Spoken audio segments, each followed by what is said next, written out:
নূর হোসেন প্রশ্ন করেছেন, একটি ভাতে নাকি ৭০,০০০ ফেরেশতা থাকে, কথাটি কতটুকু সত্য? ভাই নূর হোসেন, আপনার এই প্রশ্নের পাশাপাশি আরও একটি প্রশ্ন আছে প্রাসঙ্গিক। তা হলো, অনেকে মনে করেন যে একটি ভাত তৈরি করতে ৭০ জন ফেরেশতা লাগে।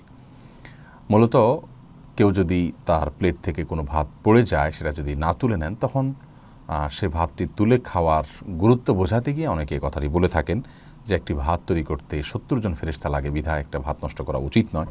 আবার অনেক সময় আমরা অনেকে বলি একটি ভাতে ৭০,০০০ ফেরেশতা থাকেন, বিধায় এটা ফেলে দেওয়া উচিত নয়। তো এই দোনোটি কথাই মন গড়া কথা, এর সাথে ইসলামের কোনো সম্পর্ক নেই, কোরআন সুন্নাহর কোথাও এরকম কোনো কথা নেই। ভাতের সাথে যদি ফেরেশতা থাকেন, তাও একজন দুজন না, ৭০,০০০ ফেরেশতা, তাহলে ভাত যখন খেয়ে ফেলছি আমি ৭০,০০০ ফেরেশতা খেয়ে ফেলছি, কত বড় জঘন্য কথা। অতএব এই কথা একেবারেই মন গড়া কথাবার্তা।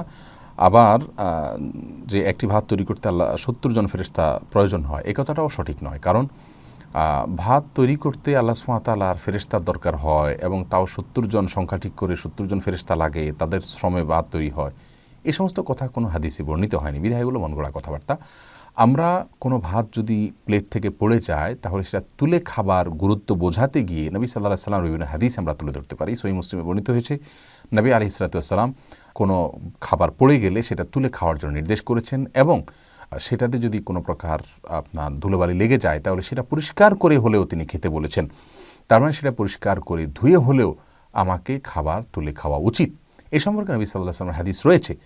কিন্তু এই খাবার পড়ে গেলে সেটাকে তুলে খাওয়ার ফজিলত বোঝাতে গিয়ে মন গড়া কথাবার্তা, মিথ্যা কথার আশ্রয় নেওয়ার কোনো প্রয়োজন নাই।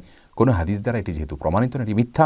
অতএব এরকম মিথ্যা কথা, অসত্য কথা বলে, ভুল কথা বলে, ভ্রান্ত কথা বলে আমরা খাবার তুলে খাওয়ার ফজিলত বলতে যাব না। খাবার তুলে খাওয়ার ফজিলত বলার জন্য এটুকুই যথেষ্ট, যেটি নবী সাল্লাল্লাহু আলাইহি ওয়াসাল্লাম নির্দেশ করেছেন। আর হ্যাঁ, একটা চাউল তৈরির পেছনে অনেক মানুষের শ্রম লেগে থাকে, অনেক মানুষ সেখানে কষ্ট করেন, অনেকগুলো ধাপ অতিক্রম করে সেটা আমাদের প্লেট পর্যন্ত আসে। অতএব এটা নষ্ট হতে দেওয়া উচিত না, সেটা ভাত হোক, গম হোক, অন্য কোনো খাবার হোক, অপচয় করা উচিত নয়। কোরআনে কারিমে অপচয়কারীকে ভৎসনা করা হয়েছে, নবী সাল্লাল্লাহু আলাইহি ওয়াসাল্লাম ভৎসনা করেছেন, বিধায় সে সমস্ত আয়াত এবং হাদিস যথেষ্ট আমাদের এই অপচয় রোধ করবার জন্য। কোনো মিথ্যা এবং ভুল ভিত্তিহীন কথার আশ্রয় নেওয়ার প্রয়োজন নাই। একটা ভাতের সাথে ৭০ জন ফেরেশতা অথবা ৭০,০০০ ফেরেশতা থাকেন, বা ৭০ জন ফেরেশতার শ্রম লেগে আছে, এরকম কোনো ভিত্তিহীন কথা আমরা বলা থেকে বিরত থাকবো। আল্লাহ তাআলা তৌফিক দান করুন।